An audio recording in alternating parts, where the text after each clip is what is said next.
Hi, everybody. Welcome back to Love Bomb. It's been a few months, but it is episode 25, and I am joined by Chance Dillon, who I just met like 15 seconds ago, which I always really actually enjoy meeting people and then jumping into a live because it's like trial by fire.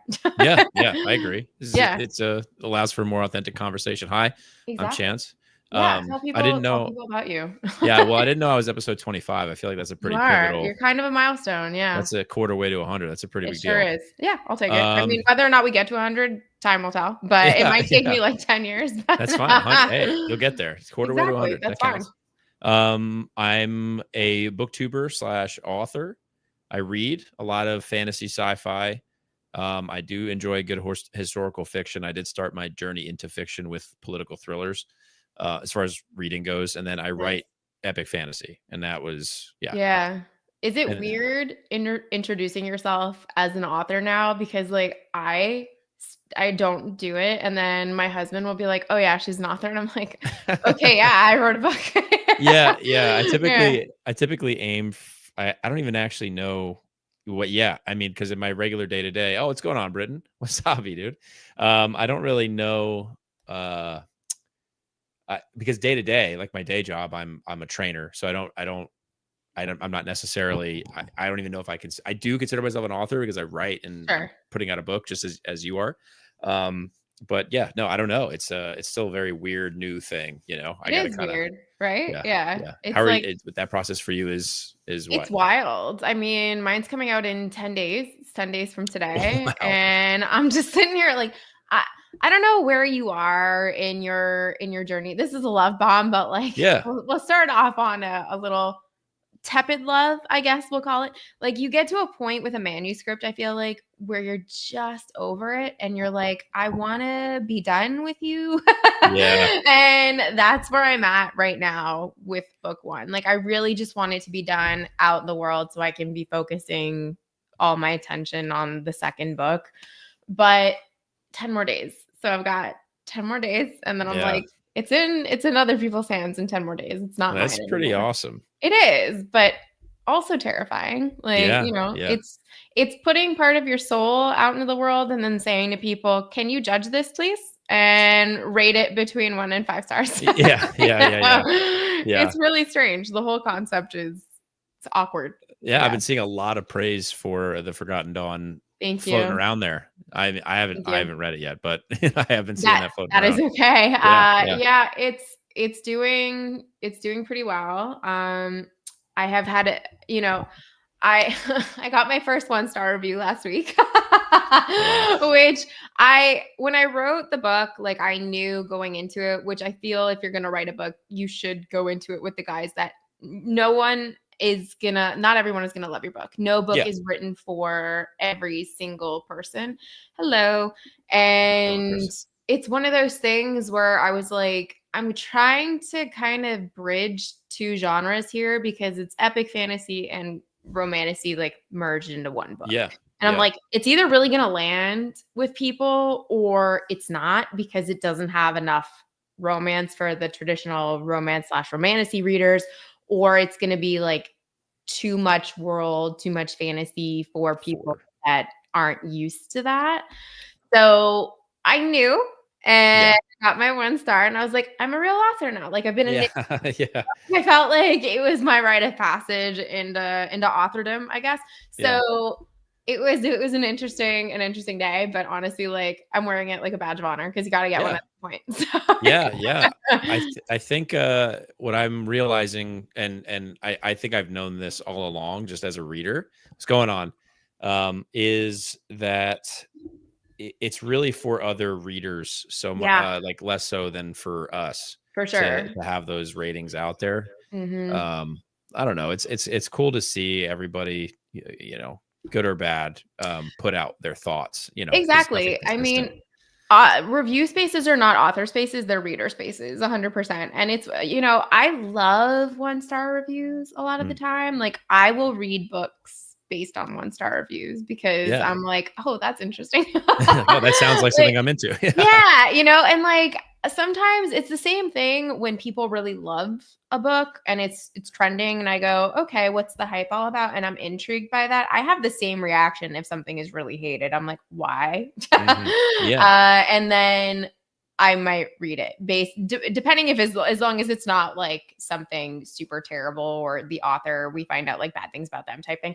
Oh yeah, yeah. But you know, if it like Fourth Wing, for example, when I started seeing a lot of my algorithm at the time was very polarizing towards Fourth Wing and it was all very negative.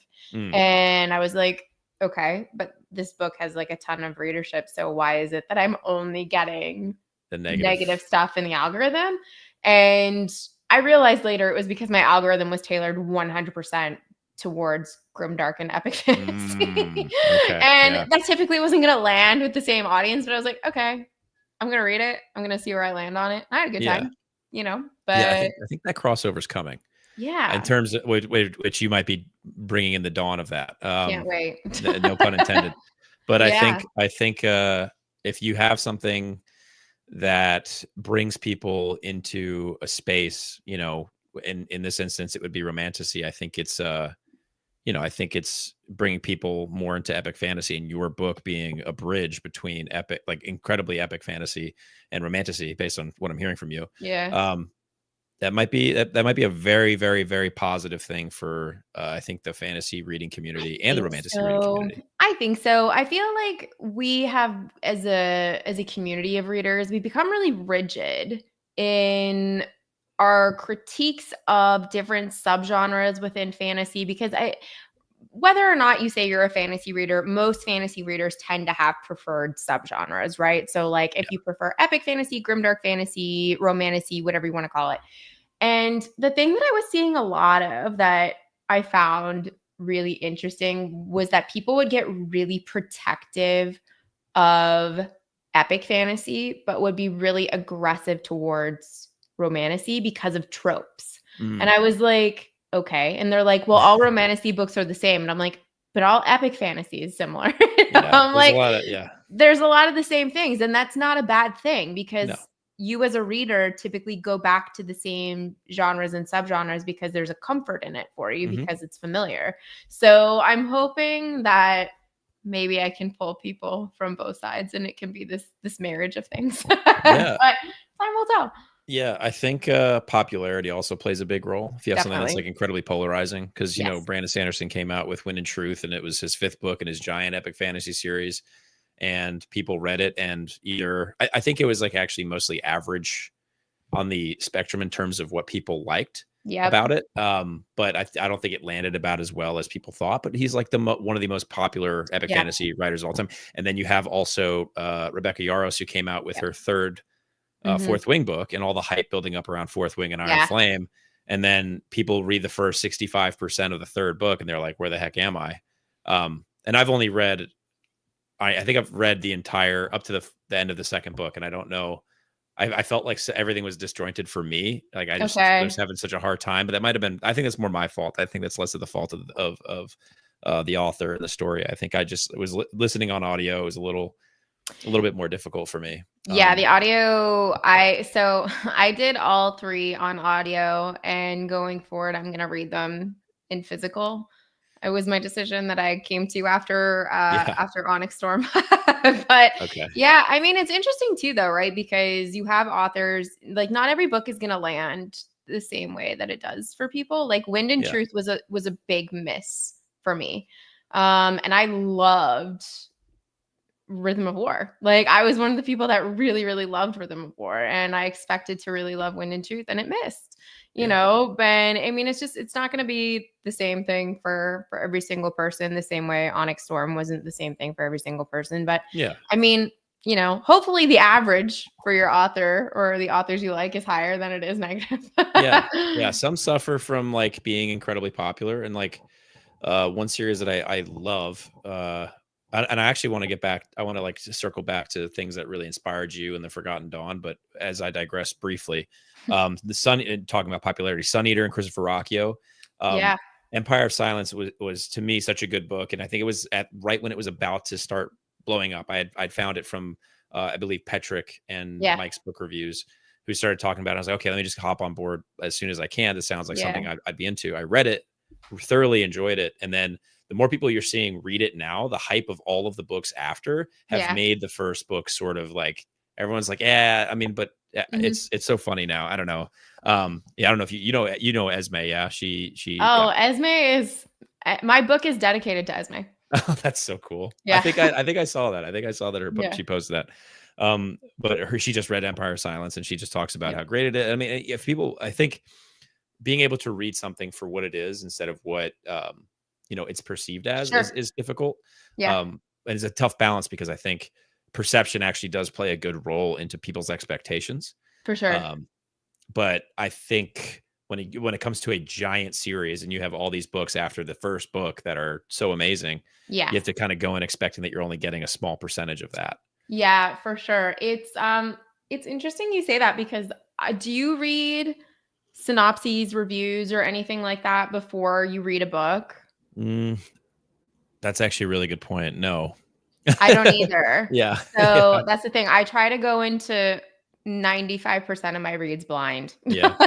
Yeah. The year I started my booktube channel, I did not read a single synopsis of a book before I read it. Yeah. And I was like, I'm just going to go in completely blind, which is the antithesis of what I used to do. I would hyper analyze a book before I decided to read it.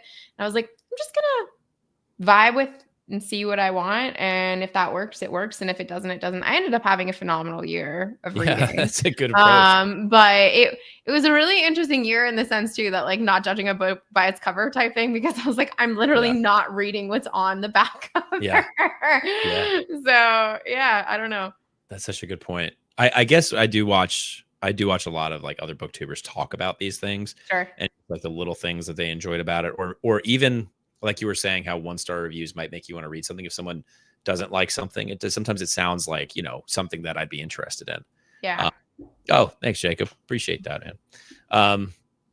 But yeah, I think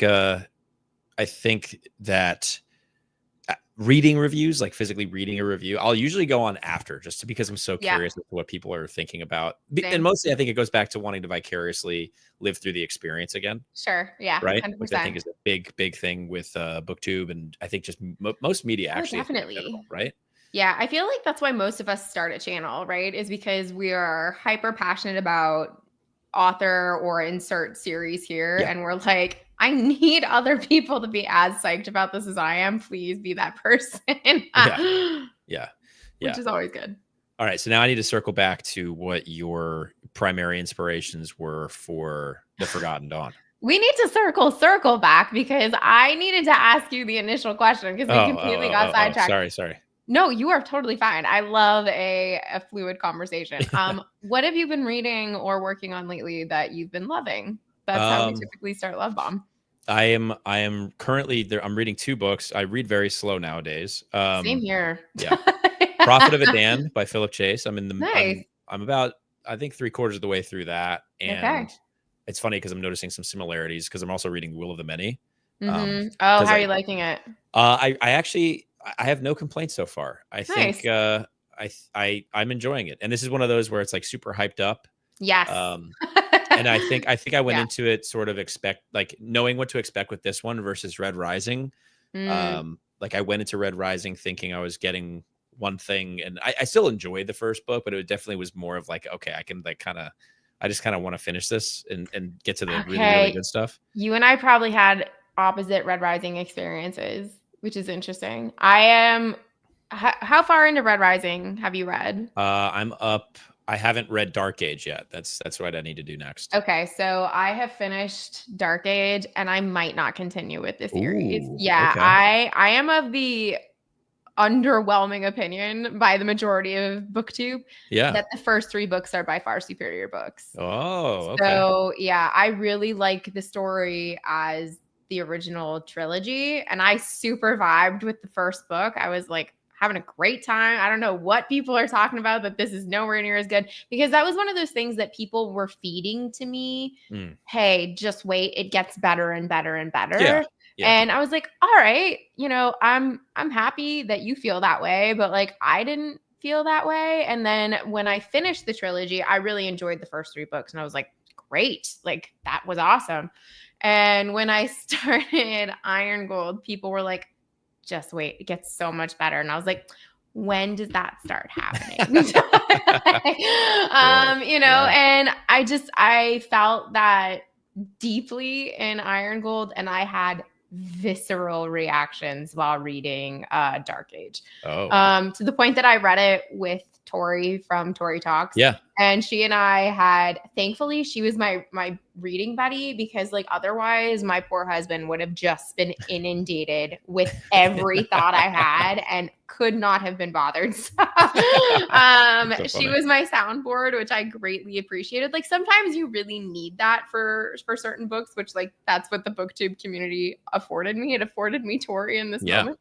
But yeah, I feel like that was one of those instances where kind of what we were saying in regards to expectations really fed me negatively, because I went into the first few books being told these aren't as good. And I was like, I had a great time with the first few books, and then kind of had the opposite reaction going into the latter books. Yeah, I did the first 4. I did all of them on audio. So I think I think that's another thing where my experience was, although I do like the narrator. It does change. Oh, it does? Yeah, After it Iron does Gold? change. Not after Iron Gold, but because you get the multi POV and it's the different Yeah. Okay, voices. yeah. Iron But Gold, you get Lysander's voice does change in Iron Gold, which from I Iron Gold found to to Dark be Age. really, really strange. Hey, Brian. And yes, Hey, I what's know going you on? disliked it. I messaged you about this. Yeah. Okay, I really need to. I'm gonna physically read, I think, Dark Age. It's just gonna be one of those where I'm going in after having read Iron Gold. I like cooled down. I was like really burning through those first Fair. 3 books. And Yeah. then I read Iron Gold. I took like probably a month or so off before getting back into Iron Gold. And then I read that in the spring of last year. So it's been almost a year since I read Iron Gold. Yeah. But also just my reading in general slowed down. Once you start writing and editing, it's like you get zapped. Really. I feel like for energy to do much of anything else. Editing really was it for me. Like I spoke about this with a buddy last week. I had been like, oh, I wonder where everybody's like getting this as an author. Like when you read after having written a book, how it feels to read other people's work. I was like, where's everybody getting this? Like, I'm fine. Yeah. And then I had a developmental editor and a copy editor, and it completely changed my perception of how to look at a story. 100%. And yeah, I'm not going to say it's ruined it. I think I do a pretty good job of compartmentalizing that, but it does take more work now for me to do that, to like sit aside and not hyper analyze a chapter. I have to just like sit there and read it, and it does take a little bit more work now, and audio actually is a great help for me. When I have to listen, when I can listen to a book, it does help. I agree. I had the same reaction. I was talking to my mom about this not long ago, and I was saying I'm not enjoying reading as much because I'm hyper analyzing other people's work.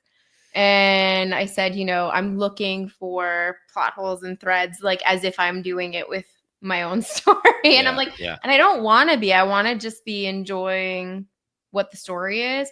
And hi, Derry. I also think part of it was for me, I read, I think it was 23 Brandon Sanderson books in 1 year. Whoa. And I hadn't read anything of his until 2 years ago when I started my channel, and was like, okay, I'm just going to breeze through the Cosmere. That's going to be my year. And because he has written it in a way that there are mysteries throughout all the books, I was like, okay, I'm gonna solve them, obviously. Like that's my goal. And I am an obsessive personality, so I was like, this is my new thing, so settle in. And I definitely felt like I then took that and applied it to other books, which could be problematic because they're not meant to be read that way. Yeah. It's a weird balance. I'm always like fast. I think I have to now actively, where I used to be passively just fascinated with what a writer or storyteller is doing inside of a story. Yeah. So now I have to really try to just like sit back and just absorb the story for what it is and not for what it could be or should Sure. be or whatever, like whatever my brain's perception of that is, those Yeah. glasses. I don't know. It's Yeah. very strange. Yeah. It is strange. Yeah. So you're what are you currently reading right now that I am rereading The Blade itself, oh, okay. which for me is Chef's Kiss Perfection. Joe Yeah. Abercrombie is my favorite Yeah. author. So I needed something that for me was light. And Joe Abercrombie's humor for me is just such levity. So I was like, this is vibe wise what I need right now. This is the perfect fit. And I wanted a reread because I didn't want to have to focus on something new as I was heading into book launch. Yeah. And it's been good. I am just in the beginnings of part 2, but I'm doing it via audio because I love Stephen Steve Pacey's Pacey. Yeah. narration. It's phenomenal. Yes. And I'm really taking my time with it, which is interesting because last summer I read all of Age of Madness and I did it, I think, in like a week and a half. I just went boom, boom, boom, Whoa. back to back. Oh, Yeah. wow. Last year I read so many books. And it got to the point that in January too, I was continuing on that same trajectory. I think I read like 20 books in January. And I said 20 in a month. Oh yeah. my And I God. said to my husband, I was like, I'm not absorbing what I'm reading. Like, this is just, it's on loop in my head. And as soon as I'm done, I forget. Wow. So I was like, I really need to be taking a step back, I think, and reevaluating why it is I'm reading, what I'm reading, and taking time with it.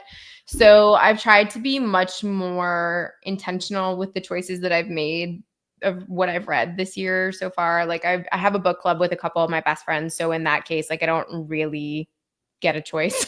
Yeah. I get a choice every few months, but other than that, it's, other people dictating that for me. But beyond that, it's really being intentional with what books I'm reading. And Joe Abercrombie right now is giving me the fix that I need. Yeah, and it's just so fun to read and just listen to. Like I would like if given a choice between just listening to like a random podcast, whether it be a book podcast or another one, and listening to Stephen Pacey narrate a book, I think I'd do that. Oh yeah.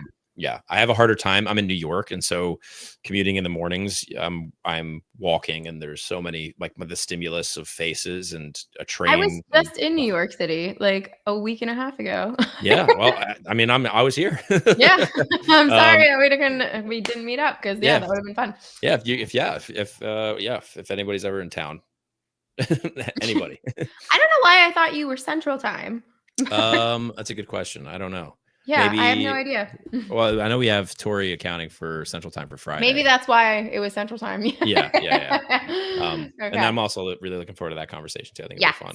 Same. But John and myself were talking about this, referring to Joe Abercrombie, because you were saying you need something light and just, I guess, easy to read. I actually, which is so funny to me because I actually look at characters from Joe Abercrombie, and it's grimdark is such an interesting classification for me. Yeah. I'm like, okay, maybe this says something more about myself than it does him and his writing and his story. I don't find it grimdark either. Yeah, yeah, it's just very much. I feel like it's too jovial to be. Honestly, for me, it is. Like, it doesn't. I haven't read R. Scott Baker, but from everything that everyone has told me, like that sounds really grimdark. Yes. And I'm like, I'm laughing more often than not with Joe Abercrombie, which I feel like in a grimdark I wouldn't traditionally be doing, but it's fine. Like it works for me. So yeah. I'm very also, by the way, I haven't read Age of Madness. I'm up to Red Country. Okay. And then I also have only read The Way of Kings by Brandon Sanderson, and that is it. Ooh, that's it. Yeah, I am I might not be normal on BookTube at all. That's okay. Honestly, I had only heard of Brandon Sanderson because we have very good friends that are massive Wheel of Time fans. And they had purchased Eye of the World for me when I was doing my undergrad. And I was like, I can't read this. Like, I'm too busy. And I gave it a go again a few years later. And I was like, I don't like this. And I found it really difficult to immerse myself into, and was like, okay, I get it. But like, I find it exhausting. Like, he's so descriptive. And then they would talk about it pretty regularly because then my husband read all the books and things like that. And none of them liked the ending, which was written by Oh, by Sanderson. Sanderson. Yeah. And they all had very negative things to say about Sanderson. And then when I found Book Talk or BookTube, yeah, everyone was like, oh, Mistborn is my favorite trilogy of all time. And I was like, isn't that by the same guy that you all are saying like ruined Wheel of Time? And looked into it and was like, it is. And I was really interested, kind of that like same thing of reading 1-star reviews. And I was like, I want to read that. And I ended up I had a really good time with Mistborn. So I was like, all right, I'm jumping in and this is going to be what I'm going to read for the next little bit. But I had a really hard time with The Way of Kings, like a really hard time with The Way of Kings. I will say, though, I did end up going back and I listened to Eye of the World, audio. Oh, okay. Which ended up being better for me, oddly enough, because typically I don't really resonate with Michael Kramer a whole lot. His voice tends to put me to sleep quite a bit, but I found it easier for me to listen to it because I'm a very visual person, and in the audio format with the amount he describes things, I'm like, this works for me. As opposed to on a page, I'm like, this is a lot for my eyeballs. That's fair. Yeah, but with Way of Kings, I didn't love it, but I did love Words of Radiance. Like I loved Words of Radiance. I really did like Way of Kings. There's no particular reason as to why I haven't picked up Brandon Sanderson since. Yeah. With the exception of I found Malazan and Sun Eater, which were like absorbing my brain space. Yeah. And then also I started the Realm of the Elderlings in that time. I want to start it, but I'm so okay. I've been putting it off for a really long time because everyone's like, it's so sad, and I'm like, I don't do well with animal stuff. I don't do well with like sad animal stuff. So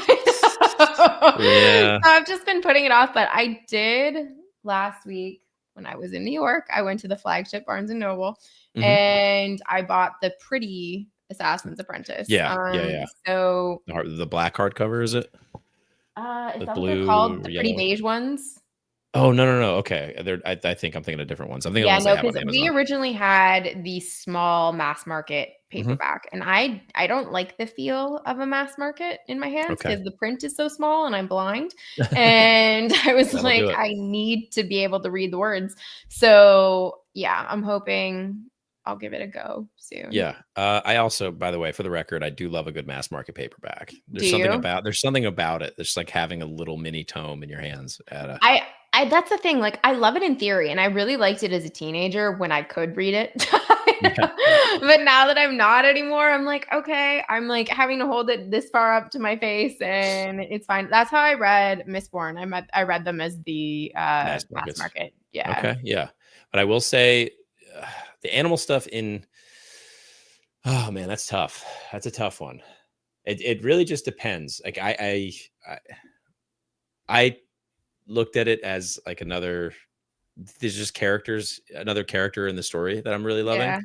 And yeah, I don't know. I that's tough, but it hits a little differently, and the catharsis, and I don't know. It's just it's so worth picking up, even if you have a hard time with it. I really do want to, because everyone talks about her on the same level as Abercrombie in terms of character work. And I'm like, well, how can you ignore that then? Yeah. And she writes in first person past tense, which I love. Yeah. Which is great. And she plays with narrative perspective in a very interesting way. There's a tool that she uses that I think is very cool to see and experience. And I mean, I at least haven't seen that so in another story, and it makes sense in fantasy in a lot of ways. I write in first person past tense, so okay. Yeah. all right. You'll see what I mean if you pick up Realm of the Elderlings. In terms of it's not so much that it's, I like first person past which just Sun Eater is another example, but the way that Robin Hobb plays with it, especially I think if the rest of your series, I mean, are you doing a trilogy? Like what is the trilogy? Is it a trilogy? It's 4 books. 4 books. Okay. Yeah. No, yeah. Cool. If not more. So it's 4 books with a planned novella that could potentially become its own novel. So I figured why not go really big with your first series and hope for the best. Yeah, that's cool. Hey, yeah, you're compelled to have this story come out, and How I think about you? I'm doing 4 books, but Nice. I'm doing them in a way that 1 and 2 is like a single arc because my goal is to put them Okay. together in the future. But it's like how I like I can get people to, read a story that's Right. 170,000 words. It'd be much Yeah. harder to get them to read one that's 340,000 words, you know? Yes. Is 170 your final word count? Yeah, 170 for the first book is the That's final not word too count. Yeah. bad for an epic fantasy. No, Joe, I actually followed Joe Abercrombie's advice when I first started. Well, not advice. I picked the word count that Blade itself was. It was like 180,000 in that range. Mhm. I set my goal for that. 1,000 Yep. words a day for 6 months. It comes out to 180,000. I ended up around like 220 or something. Wow. And then through Editing. yeah, well, through more editing, I ended up at 235, and then I Yep. hired professional editors, and then I got down to Yeah, 170. exactly. Yeah, Exactly. made a big difference. Oh, for sure.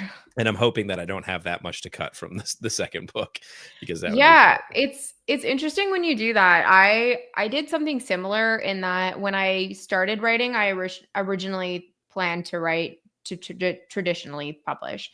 Yeah, So, but I knew nothing about the industry at all and word counts yeah, and that they matter. So, yeah, when I started writing, I was looking at the top selling books of the last little bit. And I was like, they're all in the realm of like 170 to 200,000 words. So I was like, okay, I could get away with 170. yeah. So my first draft, I think, was around 175,000 words. And bless Esme, who read every single word of it. It then I was like, I think I can cut like chunks of this, and then Yeah, started doing chunks. And then I was like, oh, so traditional publishing houses only want a limit of 120,000 words. Well, that's a lot of story that I would have to cut to go through this. yeah, So started going through it, and as I started doing my edits, and before it went off to an editor, I said to my husband, I was like, like I want to be able to tell the story that I want to tell. And mhm, I feel like it needs to be about 150,000 words for it to be the story that it needs to be. yeah. And that ended 148 ended up being Perfect. Look my at sweet that. spot. So just under Wow, 150. that's incredible. Yeah. And all right, I think also when it comes to doing indie published romantasy, you might. I am actually so far out of that, like out That's of like the fine. romantasy subgenre in Yeah. general, just because it's so actually, I guess, in the zeitgeist right now, right? Mhm. Um, I think it's cool that you went with that choice because I don't know, it feels like something that can absolutely stand out. Yeah. I mean, your cover's amazing. Your title's Thank amazing. you. All the concepts that you post are, like, it seems like there are, you might, you said you're in between epic fantasy and romantasy, right? You said that it's a very big Yeah. epic fantasy that Yeah. also plays with the romantasy. You might end up getting more epic fantasy readers who like tiptoe their way into I romantasy. hope so.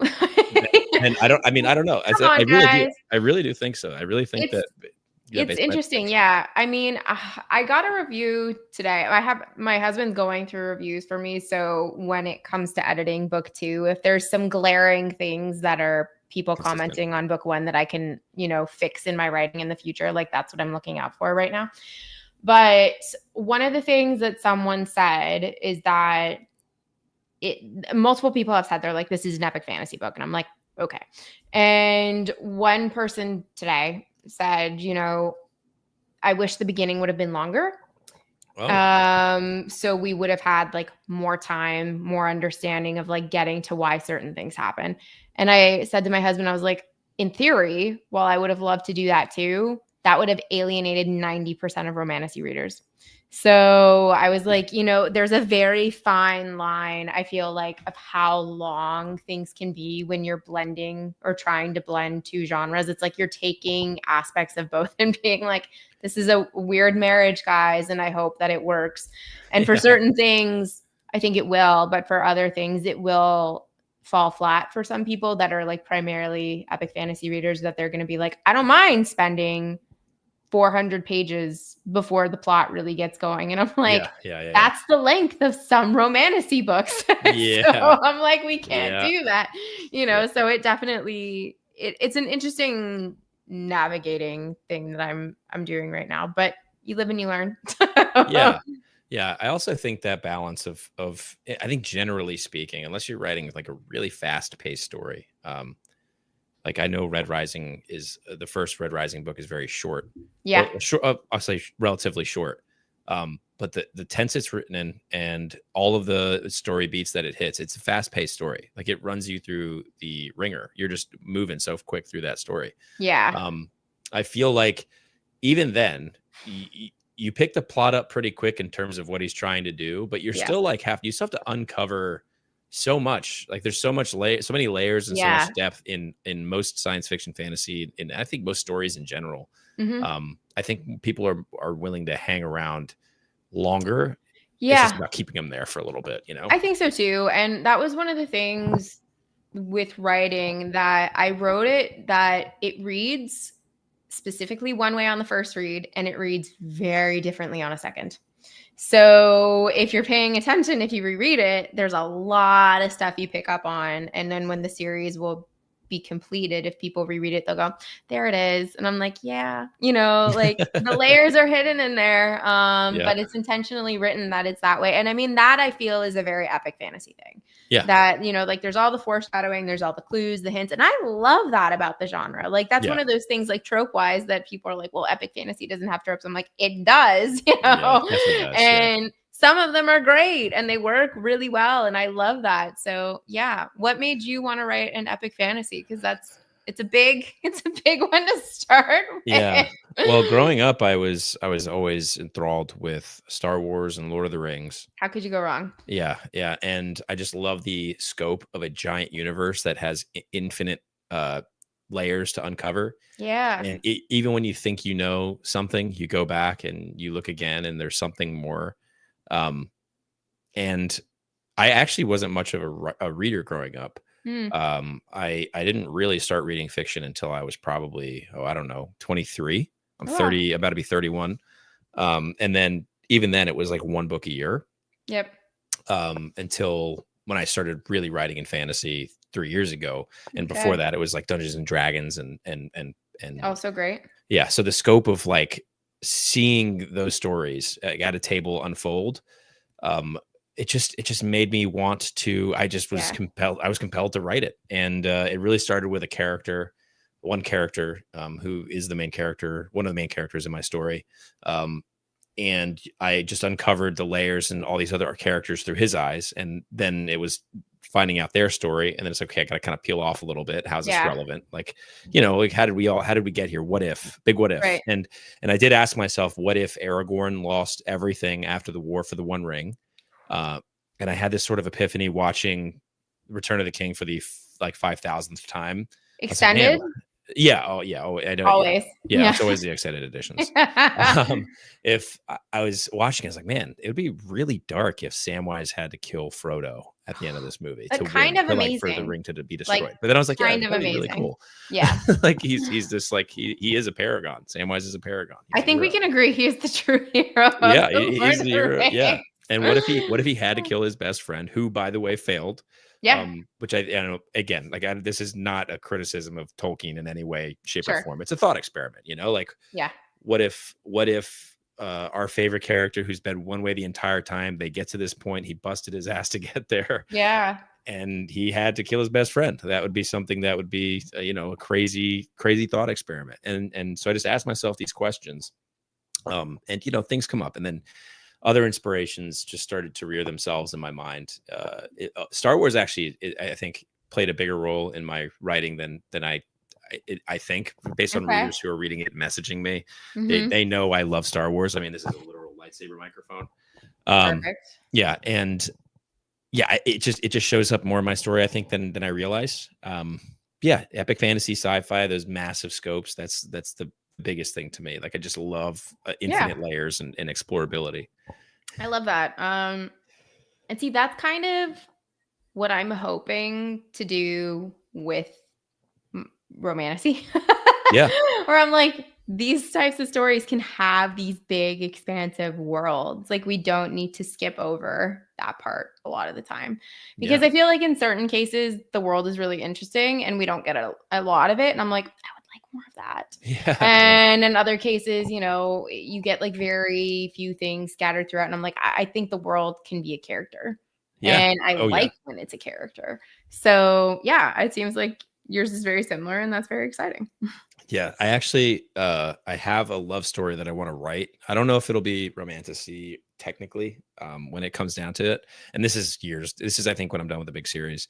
But it has to do with almost a beginning of time situation, and it's a love story that plays into the way the world is experienced through the main series. There's some big things that come up in the world that you don't really get a history of because it's insane. It would be insane if I threw that all at you. Yeah. But I want to dive into it because it's also like what is lost to time, you know, and like what changes through history, what changes through the word of mouth and what's being told. That is a big thing in my book. Yeah. Well, there you go. It sounds like you're going to be doing a pretty good job of achieving that goal. It's a big thing. So gods and lore are a very big thing in my book. And there's 4 courts that they're fake courts, but they're political, but they possess magic in my world. And each court has its own distinctive god, but no one has seen or heard from these gods in millennia. And some people doubt they ever existed and things like that. And each court has their own version of events. Ooh. And they all contradict each other. So you kind of have to determine what is real, what's not real. Is any of it factual, or, you know, is all of it fictitious? And I love that because I was a historian before a lot of my current life. And awesome. I studied ancient history. So for me, like, it's one of those things that looking at how things get either mistranslated or how things evolve and change or get lost over time. Wow. I'm like, that to me is fundamentally interesting. And when you have fantasy worlds where they typically are old and lived in, there should be some aspect of that. So, you know, especially when you're dealing with mythos, gods, like all that type of stuff. So for me, I love that type of thing. I think it's so great. Cool. So I definitely think you should do that. That's an awesome thing to bring to a fantasy world. I think that background of having studied ancient histories, that's actually kind of awesome. I love it. I really do love it. Yeah. I mean, there's been a few times where I've been writing and I'm like, okay, that's kind of like from that type of culture or that type of thing. And I don't know about you when you're writing, but do you visualize the places like ahead of time? Like, do you draw inspiration from real world places and kind of then manipulate them in your mind to suit your world? Or like, how does that work for you? Yeah, I think that I mostly pull from my favorite fictional stories from like cinema, TV shows. Sure. My brain pulls more from there. There are aspects of like history related to military history where I'll play with, sometimes it's just as simple as a title. A name of a person from history, and then I can build a culture around that, and like where kind of the history around that relatively, you know, loosely. I don't do I do try to visualize it, and then making it fit into my world has more to do with I guess through my character's eyes, sort of how it sort of unfolded around them or what they've heard, you know. I tried to do it. We'll see if it worked. Right, if it lands. I mean, I totally get that. For me, it's I love nature photography. Really cool. So just seeing photos of different places in the world, and I love to travel, so I was like, okay, I want the geography of the continent to be really quite different from each other. And then just started thinking of like what places I would like to visit in the world. And I was like, well, I'm going to write those. And it's fun, honestly. Like, that's the thing. When you write a world, it's literally not there and doesn't exist until you write it. Yep. And then you discover it. It's which like is wild. That's a really cool experience. So now go ahead. All right, with your writing, you're done with book 1. It's coming out in 10 days. Yes. What's the plans with book 2? What is your, actually, I'm very curious because we are talking about things we love. and obviously you love writing enough to keep doing it and write a whole book. So what's the deal with book 2? What are we looking at for that? I'll ask for all the fans out there. Book 2 has been written. Ooh. It's in editing mode right now. So Okay. That's yeah. awesome. It's been written. Tides of Memory is book 2.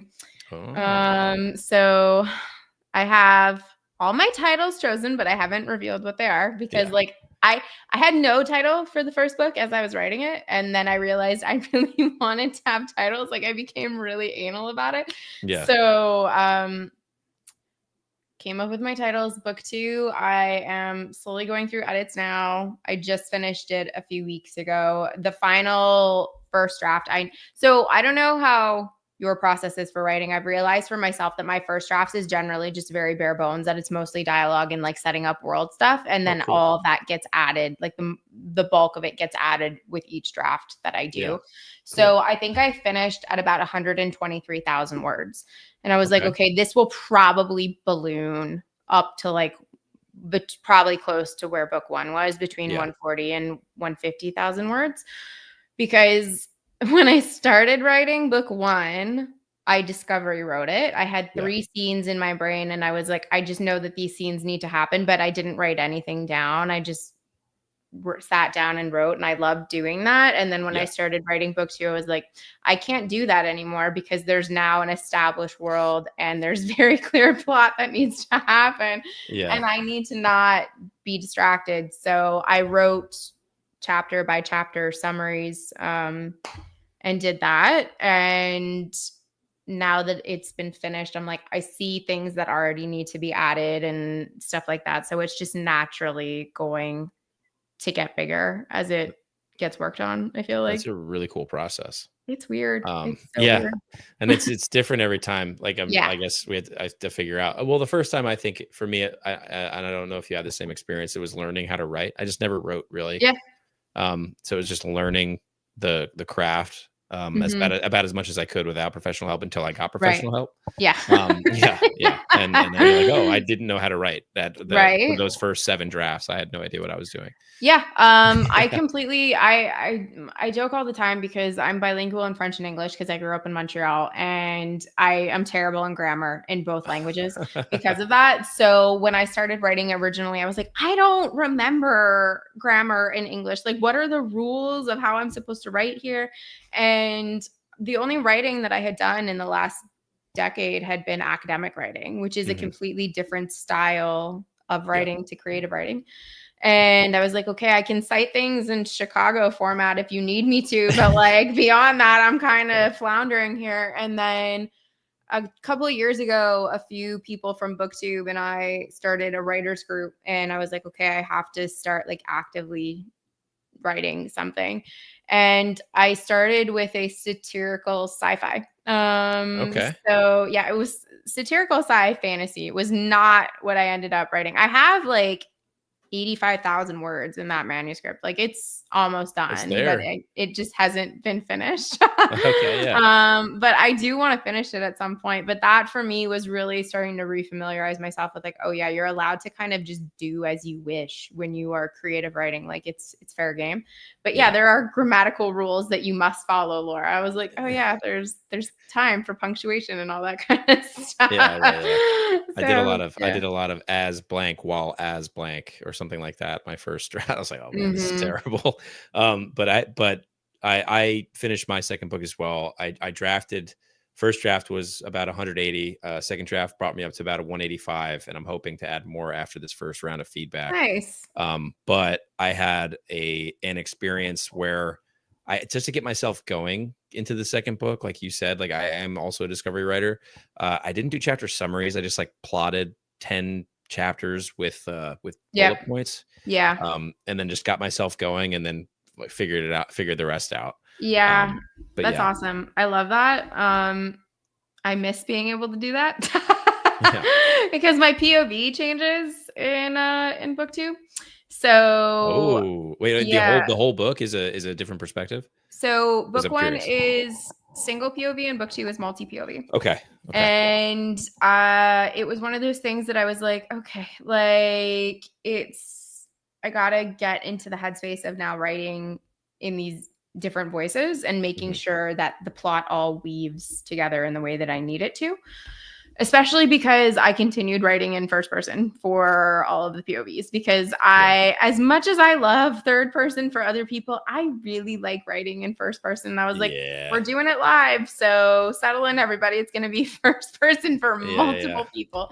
So that's kind of a Red Rising thing, I guess, that I did from Pierce Brown. But yeah, it's a different beast writing a book 2 than it is writing a book 1. And it's a really strange experience too when you write it before book 1 is out in the world. Yeah. Because you're like, how are people going to respond to book 1, let alone then to book 2? But simultaneously, like, you don't want to be too influenced by outside voices changing the narrative and the idea that you have for your story. But simultaneously, I'm like, there are things that can be learned along the way. Like, my goal is to hopefully improve with each book that I write. Yeah. But yeah, writing in general is just like a wild experiment.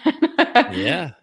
I think the big, like, every bit of feedback is a bit of, knowledge that I think we can take forward.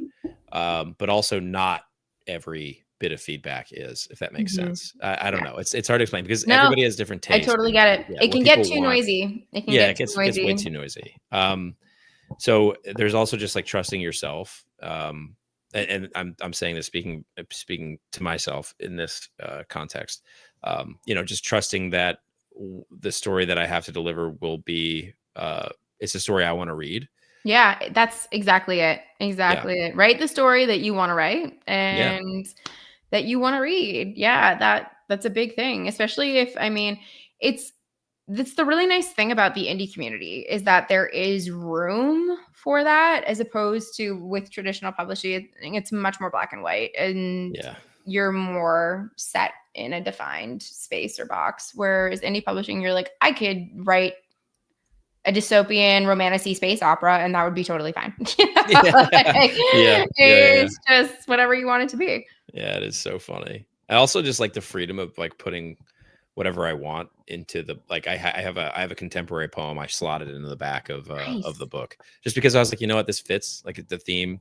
And did you write the poem? I did. Yeah. Nice. And I initially had an essay that I wrote, but I felt it was too heavy handed in terms of being like, here, like, let me talk about this and X experience and why. I still have that up, but I felt the poem was short, punchy, simple, got the message across without saying too much.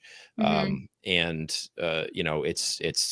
I love that aspect of independent publishing, of just being able to do what you want. I have multiple songs and poems in my book. There you go. Yeah, I love that. Yeah. And I'm sure in traditional publishing, like there is stuff inside of traditional publishing that they'd be like, well, we need to take that out. And then what it changes in the story or what people would have liked or really enjoyed is now not there. And there are people who are going to really love it, and like really take away from that. I'm sure there's gonna be people who don't, but at the end of the day, I think doing what serves a story for you when you're writing it, as you're writing it, it sounds like you're doing all that. And I'm really amped to see what this, what Forgotten Dawn is like. I'm being serious. Like I said, my romantasy experience is very, not wide, having only read the first 2 Fourth Wing books. The first Fourth Wing book, by the way, I liked. I thought it was fine. It's fine. Exactly. I thought it was fine. I don't know. Wait, I don't know if I got an answer from your primary inspirations, or did I? Oh, primary inspiration. So I had never read a romantasy book until last year. Because I was adamant that I didn't like them. I was like, no, I like traditional fantasy. I do not like romance with my fantasy. And I was just going through a really shit time, and my best friends love romantasy, and they were like, we really want you to read Fourth Wing. And I was like, no, I'm good. And they were like, no, you really need to read it. And I was like, fine, I'll read it. I had a great time. It was like brain candy for me. It was just exactly what I needed at the time. And then they were like, well, now you have to read ACOTAR. And I was like, fine. No, I'm sorry to And hear all that. ACOTAR like changed my brain chemistry. Oh, wow. Okay. Yeah, I don't know what it was, but it was just one of those things that it was almost reminiscent for me of what I liked about reading as a kid. Oh, And it was like you get to jump into a world that's fun. There's no like real high stakes. Like it is high stakes, but it's not the same level of high stakes as like an epic fantasy would yeah. be. And it's just like you're going to have a good time. It's like going into a movie already knowing that you're going to enjoy it and you're like fabulous. Yeah. So everyone told me kind of similar with Red Rising. They were like, "Oh, the first book is the worst and it only gets better." I really enjoyed the first book, and then when I Yeah. got to Yeah. the second book, I was like, this book. Yeah. Yeah. Both sound pretty good. Yeah. Yeah, and I just loved it. And it was funny because I had the idea percolating in my brain for my book for many, many years. And for a long time, it was just going to be epic fantasy. I was like, it has to be epic fantasy. But I could never figure out how it would work. And I had ideas and things, and every couple years I would rewrite the first few chapters, and then would start with this battle sequence and all kinds of stuff. And my husband would be like, "But what's the plot?" And I was like, "I don't know, like Yeah. I don't know how it works, and I just don't know." And I was like, maybe it doesn't fit in the genre, even though the world does. Like maybe Mhm. the plot doesn't, but the world does. I don't know. And then when I started reading romantasy, I was like, this is the genre. Like I can blend these two things. And it was like this weird clicking moment in my brain where it was like, courts can have magic, courts can be political. And I was like, of course they can. And it ended up just like becoming this thing that my brain was like Yep. unraveling and thought, That's so this cool. is the pathway.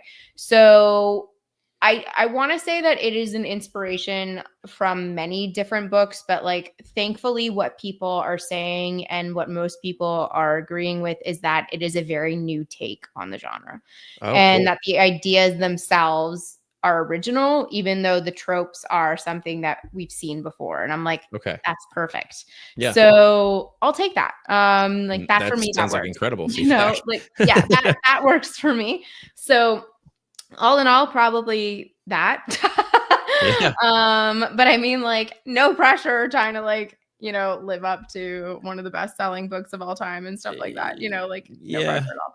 But No, yeah. yeah. I think that's a tough one. I think also in independent publishing becoming more and more sought out Mhm. is going to greatly benefit the type of story I think that Forgotten Dawn, although I have, again, this is not having read it, this is just from essentially Esme and you describing it and the posts I see from you describing even the tropes that are in your book.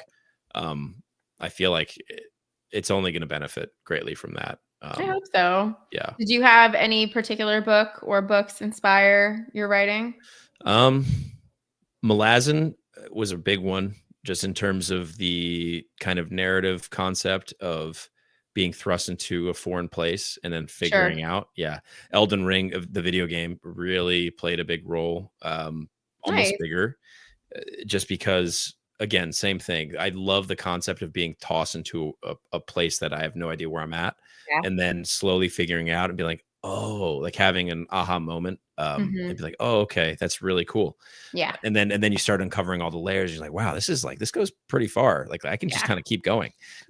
Which again goes back to what I was saying about like Star Wars Right. and Lord of the Rings. But yeah, Malazan was a big one, and obviously Tad Williams. I only figured this out really. Like I knew he was an influence, but I only really figured this out talking to I Samwise last Mhm. week about it. How much Tad Williams really played A in role. it played he played such a big role in What a because he good was like one. my first exploration into epic fantasy was Oh, Tad really? Williams. First epic fantasy series That's was awesome. a Dragonbone Chair, which was very slow, and I was like, okay, this is It just how is, epic fantasy is. but Yeah. that's fine. Yeah, and yeah, exactly. And I thoroughly enjoyed it. I love that there were things that were hard for me for my mouth to figure out to pronounce. Like that. Like, it's just sick. Like there's something new. Like I don't know. It made me feel like a kid again. Just like kind of that Yeah. exploration, that discovery. And that's Yeah. exactly it. Like it's that like sensory experience almost of like Christmas morning where you're like, this is the Yes. best. Like I already Yeah. know that I'm gonna have a great time. I'm Yep. super down to be here. It's the Yeah. best. Yeah. Yeah. Yeah. So you have a title for book 2, which was is it Tides of Memory. Tides of Memory. Okay. And are your cover artist? I think I saw something about this. Are you artistic? Am I wrong? I am desperately trying to be artistic, but I Okay. am not there yet. No. Okay. So I bought myself an iPad and I got the pencil and I've been practicing, and I'm better at landscapes, I've realized, than like anything else. But my cover artist, Anyan, is incredible, and I plan on using her for the whole series Okay. because she Cool. is just like fantastic. And I have a very clear theme in mind that I want for all 4 of the books that I've sort of discussed with her. But one of the things that I really love about her, when I started looking for a cover artist, I just went into Instagram and put hashtag cover artist and was like, I need someone. Yeah. And she came up because she had posted about a cover that had dragons on it. And I was like, this is beautiful. Fine. I found someone finally. So I messaged her and I was like, I don't know how this works. I have zero idea what I want on the cover. I have zero idea what colors I want on the cover. I know nothing. Like, what do I do?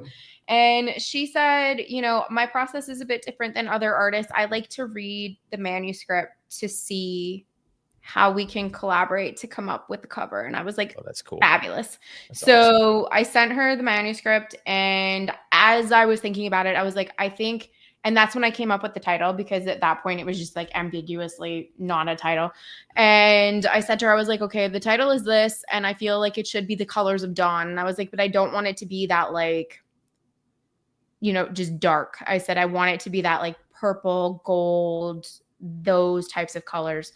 And she was like, yep, we can definitely do that. So I created a Pinterest mood board of covers that I liked, and colors schemes that I wanted. And when she read the book, she was like, I think this should be on the cover, which is the capital in the book. And I was like, yes, I completely agree. That should be the cover. And everything that is on the cover, the front and the back, is integral to the story, which I love. Like, she picked up really minor things and we put in a few bigger things in there, and I'm like, they're all important. So there's like fun little Easter eggs in the cover that, like, when people go back and reread it, they're like, oh yeah, okay. And That's cool. Yeah, I loved that. So I've been frothing to get her the manuscript for book 2, because I'm just like, I just want to see what you come up with. But simultaneously, I'm like, it is a hot mess, so you can't read it right now. But it's fun. Did you have an idea what you wanted for your cover? Because like, I was really just walking aimlessly. Yeah. Well, first, actually, I want to also say that I saw your cover art and I was like, oh, this is like, I genuinely, this is not, by the way, I don't want this to sound like I'm downplaying independent publishing covers, because I'm not. I think that I think a lot of really good covers come out of independent publishing. I saw yours and I was like, oh, this just looks like a traditionally published, like romantasy cover, like genuinely.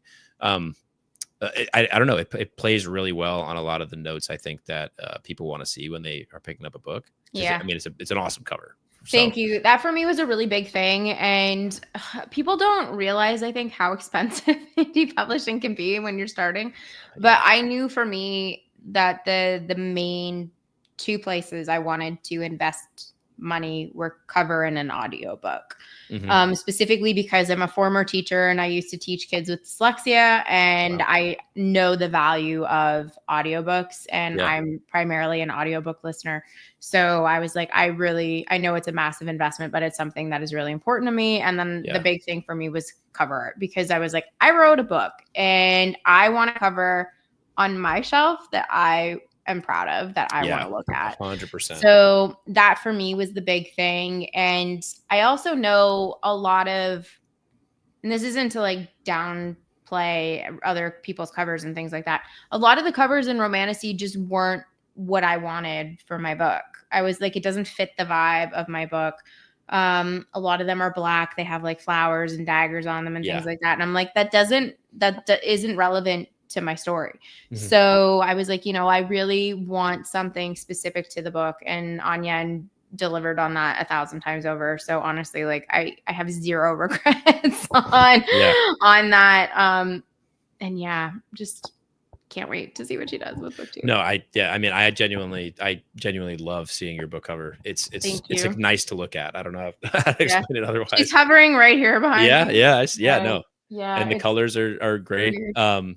For me, I love Ryan Cahill's books, first of all. Yeah. I love the idea of an emblem representing each book. Yeah. And I love the play of like the background and the stone and the sort of like the cracking of it, or the, I don't know, firmness of it, or the roughness of it. And so, well, first of all, I was like, okay, he's also doing really well in indie fantasy.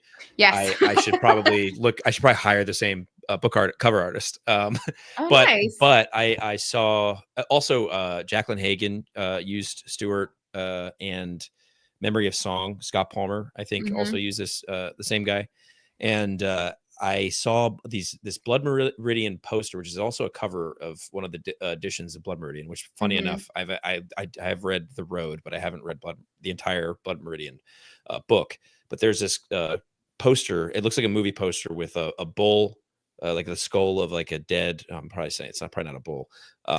And there's like a character inside of it, and I don't know. I've actually a Tide of Black Steel, the Anthony Ryan book that came out. I think he actually does it better than what Stuart and I ended up coming up with this. But actually, I do love the cover. And hold it up close so everyone can see. I think I was very fortunate that Stuart took everything I said. He put it's sort of ambiguous as to what these puppies are. Which I like. It kind of has a double meaning. And then the spine of just having a character in there was a big Blood Meridian poster situation. Yeah. But yeah, I am very, very happy that and fortunately I got on Stuart's schedule for book 2, and then, book 3 and 4. I have an idea of what I want for book 3. Book 2, I'm ready to go this summer. I think we're going to start working on it then. But he has not read my manuscript, which is okay. That's a big boon. That is a really big boon. It is, yeah. Honestly, she's really good about it. And I posted on my Instagram kind of how the process of our cover evolution worked, and she sends over 3 sketches basically and says, like, this is what I'm thinking, pick one, and we then develop from that point on. And it's a lot of back and forth, and it's a really, really interesting process. I'm slated for July for her to read book 2. Oh, that's cool. So it's coming up soon, which, like, I was saying to my writers group, I was like, shit, like, you guys really gotta like power through reading this book so I can get her something that's not terrible. Even though, like, when I sent her book 1, I was very honest. I was like, this is not finished. Like, I mean, the book itself is finished. The editing process is nowhere near done, but it's so hard, I find, to market properly without the cover, especially with romantasy. So I was like, I just need the cover. I really, really need it. And it'll be interesting to see how marketing for book 2 is, because you still forever have to market book 1. Yeah. So, all your posts are really cool, by the way. I see them. I'm like, wow, I do not know how to do any of this. Canva. A lot of Is Canva. That really? Okay. Yeah. Okay. That makes sense. Yeah. That makes a lot of sense. It is me just aimlessly going through Canva and adding layers on layers on layers. Oh, that's so cool. Okay. Awesome. Yeah. Now I know the trade secret. Exactly. That's what it is. It's a Canva premium membership. You heard it here first. Aced it. All right. Yeah. Honestly, that thing is like saved me, I feel like, in the last year. But I just feel like we're all aimlessly wandering around going, how do you market? Because there's no guidebook. Nope. And we're all kind of, I think, just hoping and praying for the best. Yeah. And I mean, if there is a guidebook, it's like outdated, it changes so frequently. There is no real, I think, as long as you have the fundamentals, like, which based on, again, you have a really beautiful cover. And you're, constantly putting stuff out there. You're filling people in on sort of what the story is about. Like, I guess, obviously it kind of sort of has to be vague, because you don't want people to know too much. You don't want to give away spoilers as much as you can. Which I think is, I don't know. It seems like you're doing well. I don't know. I hope coming from somebody who has no idea. I did read a book called How to Launch a Series by Helen Scheurer, who's an indie author. And I found it to be incredibly helpful. Okay. Just gives a lot of great information of background things that you should be doing, could be doing, programs that you can watch, videos that you can watch, all that type of stuff. And I was like, yep, this is what I need. Okay. That's Because cool. I learn things quickly, but I need to have the guide to get me there. So having people that have done this before me, I'm like, I'm so grateful that you guys exist because I Yeah. am consistently confused. Yep. Yep. Yep. Yeah. Yep. Yeah. There's a lot of experiences. I think that I feel like anybody out there who really is trying to look to write or come out with a book, or even whether it's for yourself or whatever, there's so many resources out there that can Yeah. just for free that you can just find. And then of Yeah. course there's books that you can read. Like you Sure. said, it's How to Launch a Series. Is that the name How of to it? Launch a Series, yep, is the book by Okay. Helen Scheurer, and she has another book, I think, called How to Write a Series. Okay. That is supposed to like gear people up to how to write it, and then this one is now that you've written it, this is how we get it out into the world. But I had already written my book, so I was like, well, I was just gonna start with that. we're just jumping into marketing here, Helen, because Yeah, that's what I need. that's so funny. Yeah. Yeah. Okay. I like Matt that. Dinneman and Dungeon Crawler Carl is a great example of how much the cover matters. Once those awesome covers came, yeah, Court with Ace, he absolutely blew up. It's true. Yeah. Yeah. 100%. Absolutely true. But Yeah. yeah, that's exciting. When does your book publish? What is Uh, publish day? July 20th. So It's a big yeah, day. Yeah, for me. I'm just like very excited. So yeah, for me, it goes back to my father passed away on July 20th of 2013. yeah, And I read so that. yeah, bringing it to life, bringing something to life and something to the world on that day kind of Hmm. means it just means a lot going into it. So Yeah, trying to put a bit of light on a day that is otherwise a bit dimmer than the rest. yeah, exactly. So I am actually it's funny because watching your like I just mostly through Instagram, and then we're gonna obviously all talk Friday with Yeah, John and Tori and Philip. yeah. Um, but seeing your experience with marketing and launching is actually greatly helped me. Oh, good. Just talking about your experience, like seeing other people's experiences, so on and so forth. Yeah, for sure. I Yeah, mean, I was very lucky in that I had my platform on YouTube, which I mean is not a big platform by any means, but it allowed me to interview a romantasy author, Penn Cole, and she is a wonderful human being and a wealth of knowledge. And I was saying to her, I was like, what should I be doing? Like what am I not doing that I need to be doing? And she was like, and I said that in under the guise of like, what is everyone not doing that they need to be doing, but like, please guide me. yeah. And she said, for fantasy romance authors, you need to make sure that you join the fantasy romance Discord. And I was like, yes, Oh, I've sent in my request to join. And that is a wonderful community that is just like given me so much knowledge, and I am eternally grateful for them because like I would be floundering without them. oh, So that is like the best thing I can say to people. I'm like, find a community of authors that have done it before you and like be plankton and basically just latch on to yeah, yeah, them. yeah, yeah, yeah, yeah. Try to learn what you can, and then when the next group of authors come along, they will be plankton to you, and that's fine, and you kind of Yes, yeah, continue that exactly. tradition. Yeah, But it really is wonderful. Indie authors, for the most part, from what I've seen, it's not I for some people, I'm sure it is. Like, there's always a level of competition and comparison and things like that for people, but for the most part, it's just supportive yeah, within the indie definitely. author community, and I'm like, this is wonderful. And like, it's one of those things where you have people that are launching books like right next to you, and I'm like, there's plenty of books. Like, people can read all the books, and it's fine. Like, you're not my competition. We are Yes, comrades. yeah, And I'd much rather have a comrade than a competitor. yeah, Um, 100%. yeah, so it's just been really invaluable, and I've debated going forward because I felt very awkward in the creator space since writing because I don't feel it's appropriate for me anymore to really critique books. Just because I'm like, I feel awkward doing it. Like, other people do it really well and that Yes, works for they can them. manage. And like, Yeah, there is zero judgment on that front. It's just for me personally, I feel very awkward about it. Yeah. So I've been contemplating for a while, okay, like, do I see myself continuing in this space? What does that look like? And I've been debating off and on for a while. I'm like, maybe I just start doing, you want to write a book or you wrote a book. This is how I did it and what I did. And kind of just giving people that like back end information that I've learned and being like, this is my way of paying it forward to people if they find it. Yeah, I think that'd be incredibly valuable. I think not that, if that's something you decide to do, I think that'd be really cool. I think there's a lot of people who go to BookTube for reading and seeing what to read. I think also there is a natural crossover for writers and people who like writing and want to write. For sure. And especially, I don't know, like romantasy, I feel like I do see some blogs here and there of people who write romantasy, who do like writing vlogs and things of that nature.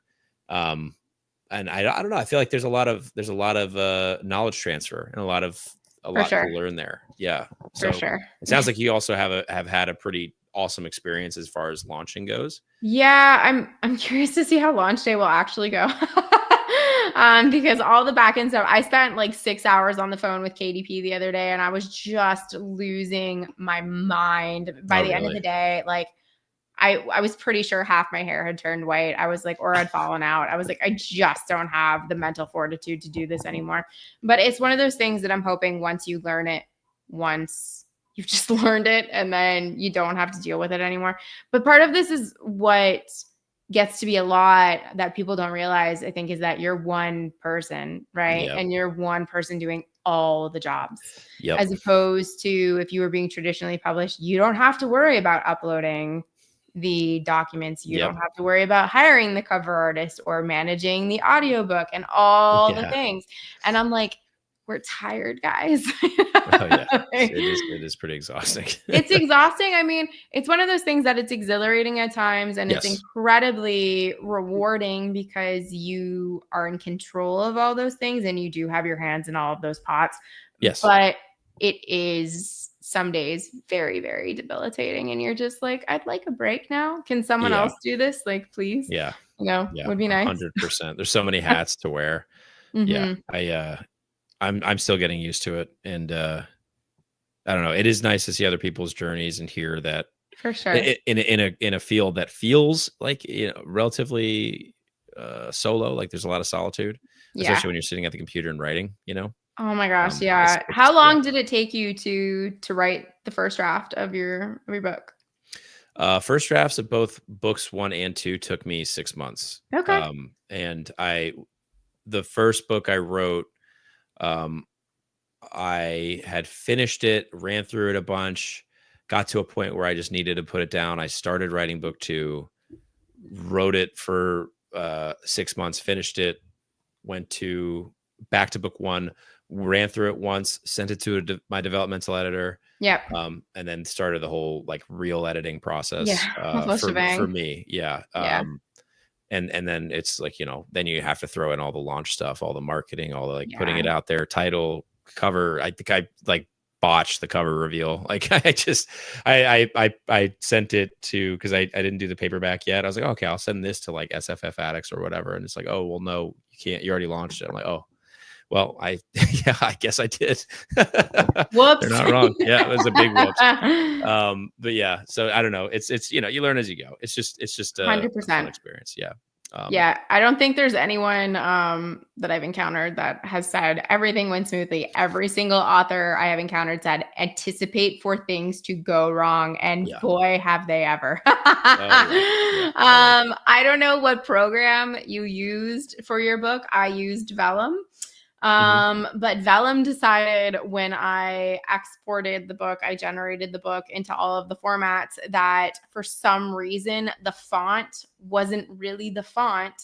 And it took all of my words that started with FI. So anytime I said fine or first or literally anything that started with FI, it changed it to either an exclamation or an ampersand or a pound sign. That is so insane. When my ARCs got sent out, they initially were sent out as PDFs. Yeah. And all these people were opening these documents going, what's going on? And I was like, oh my God, I hope this is it. Like, is this my one thing? Like, is this it? So we managed to fix it relatively quickly, but like I still had people a couple weeks later messaging me being like, damn, this is what's going on with your document. Yeah. I was like, I swear I know how to write words that start with F and I don't just put in like random characters into the manuscript. It was a weird exporting issue. I gotta say, I am very fortunate here because Abel Montero is also another indie author. He wrote the Crimson Fire, which I have somewhere. He reached out to me at a certain point. He did help me with my typography, and also he's very familiar with formatting because he's done it. He's done it before with Italian. Like he's Italian, so he writes. I think he has published in Italy, but he just entered the U.S. market recently. Gotcha. And he was such a great help. I got Atticus, and I was like, hey, and he offered to help. I was like, yes, I will take you up on that. Please do. Yes. And fortunately he did. And that's awesome. He has been a giant boon for me, just in general. And he also, I think, he has written a very beautiful book. I've only read like 15% of it because, again, my reading has slowed down. Yeah. That as soon as because I'm reading Will of the Many for a group read, as soon as I'm done with that, it's going right back to Crimson Fire. That's exciting. Yeah, I combined the names there, Forgotten Dawn with Crimson Fire. It happens. And my brain's starting to shut down for sure. It's, the end of a long weekend. yeah, exactly. Yeah. Geez.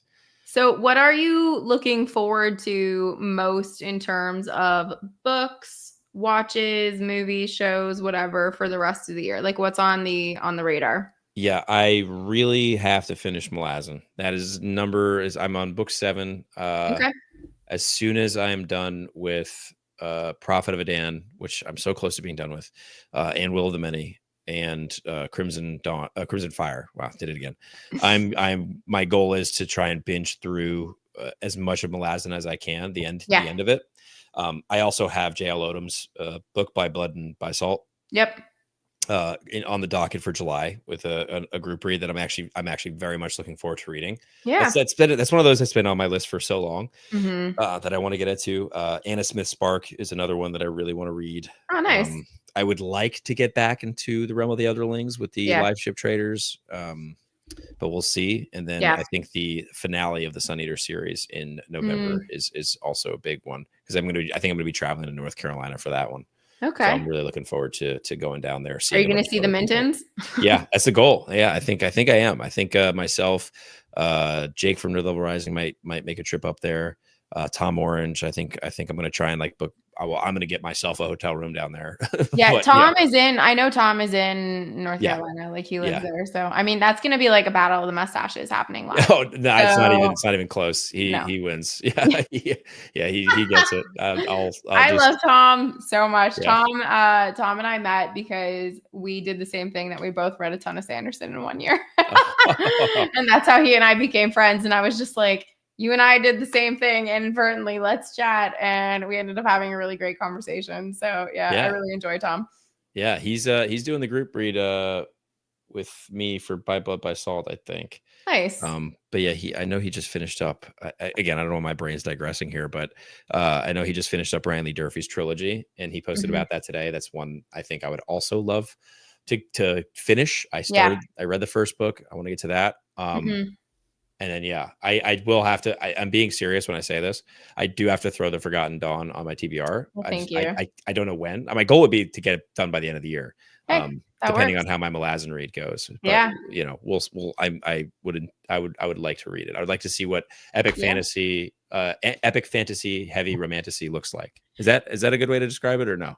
I would say the way that I try to describe it is epic romantic fantasy because epic romantic fantasy. Yeah, it's again, we get into the minutia of genres and subgenres in the way that we talk about things, but fantasy romance and romantic fantasy technically aren't the same thing.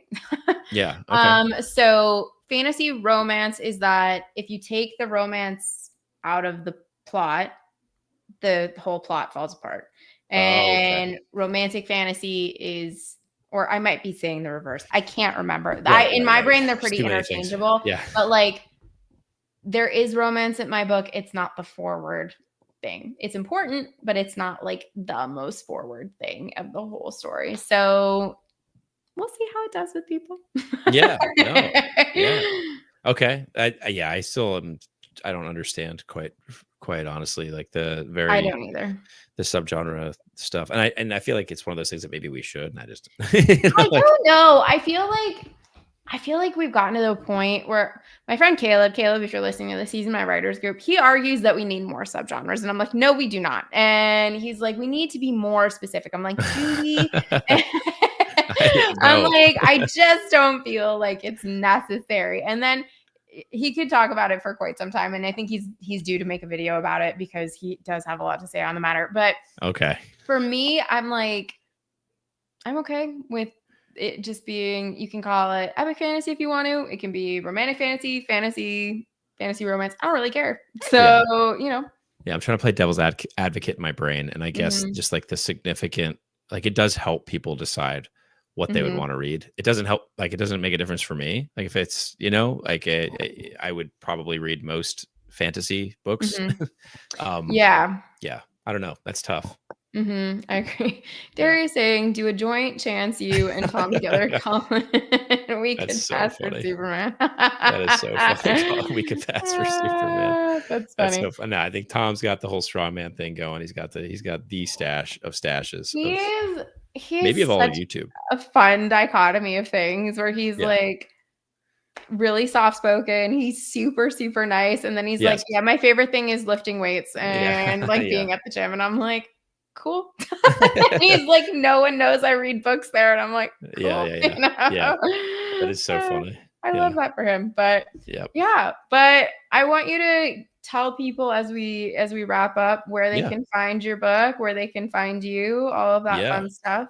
ChanceDillonAuthor.com. It's always a good classic go-to. All my socials are on there. It's because it's like they're all different over like X and Instagram, but you can't find me on both of those. YouTube, Chance.Dillon.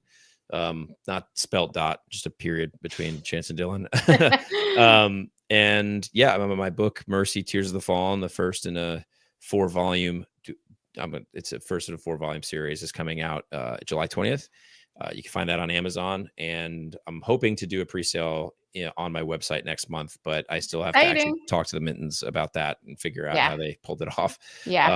And John graciously did offer to have a conversation. So I'm getting ready to pick his brain here soon, and we'll but that's it. I think that's all of it. Awesome. Well, thank you for coming to chat with me. I appreciate it. It was good meeting you. It was good meeting you. I'm actually really happy that I got to pick your brain on Forgotten Dawn, having seen so much about it. That I was like, okay, I gotta like ask a bunch of questions about it. That is totally fine. Guys, thank you for hanging out with us on a random Monday night. It's always an off chance on a Monday night, and then especially on a holiday Monday night. But if you're catching us on a replay, thank you for stopping by. Go check out Chance's book. He said it comes out in July 20th specifically. Yes. So July 20th, and we will catch you next time, which should be, I believe, next week. I'm having a love bomb chat with Tori, I believe. Have to reconfirm. Tori and Brian Bell are both coming up. So I might be completing my dates. Yeah, but I think Tori's next week. Yeah, it should be some really fun conversations. But thank you guys. We will see you next time. Bye. Bye. All right.